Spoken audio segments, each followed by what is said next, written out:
আমার নাম ইমন মাহমুদ, বাবার নাম লোকমান, আর আমার বাসা হলো ধলনর দক্ষিণ পাড়া।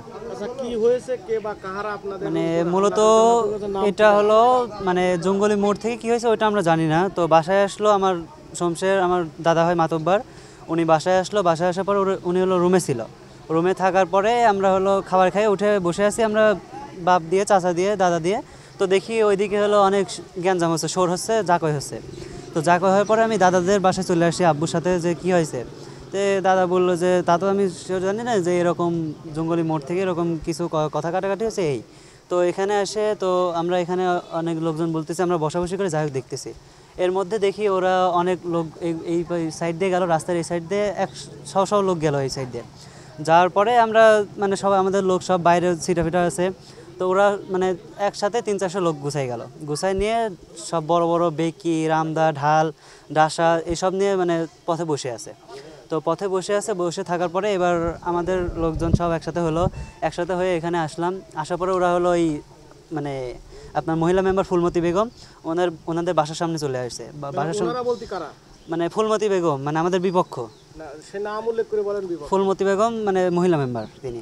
আর আর ওদের সাথে ফিরোজ আছে, সেন্টু আছে, তারপর হলো ধিনতার ছেলে শাহিন আছে, মিঠু আছে, মিলন আছে, রশিদ আছে, এরা এরা মিলে। তো ওখানে আমাদের লোকজন এই পর্যন্ত আসার পরে ওরা আক্রমণ করছে। আর বিদেশি লাইট 7-8টা লাইট দিয়ে আমাদের মুখে মারছে রাত 9টার দিকে আনুমানিক। মুখে মারছে, মুখে মারার পর আমরা কিছু দেখতে পারছি না। ওই দিক থেকে ছাদ থেকে ইট মারতেছে। ইট মারার পরে তো আমার ছোটো দাদা জোয়াজ, যিনি গুরুতর আহত, উনি আগায় গেছে মানে থামানোর জন্য, এমনি জাস্ট যাওয়ার থামানোর জন্য গিয়েছে। যাওয়ার পরে তার কথা মানেনি, তাকে হলো ফেলাই দিয়ে মিঠু প্রথম কোপ মারছে, তারপর হলো সেন্টু মারছে, আর হলো ধিনতার ছেলে শাহিন মারছে। মোট হলো 4টা মারছে। দাদার হলো পিঠে অনেকক্ষণ লাগছে, আর হলে এখানে ফুসফুস আছে, ফুসফুসে এখানে চাইনিজ কুড়োল দিয়ে মারছে। কুড়োল দিয়ে মারার পরে কুষ্টিয়া আচ্ছা, কে কে চাইনিজ কোল দিয়ে কোপ মারছে? চাইনিজ কুড়োল দিয়ে মারছে হলো রশিদের ছেলে আনিস এবং মিঠু, আর ধিনতার ছেলে শাহিন, এই 3জনে মিলে। তো ওখানে মারার পরে এখানে কুষ্টিয়া সদরে ভর্তি করা হয়েছে, ওখানে হলো না।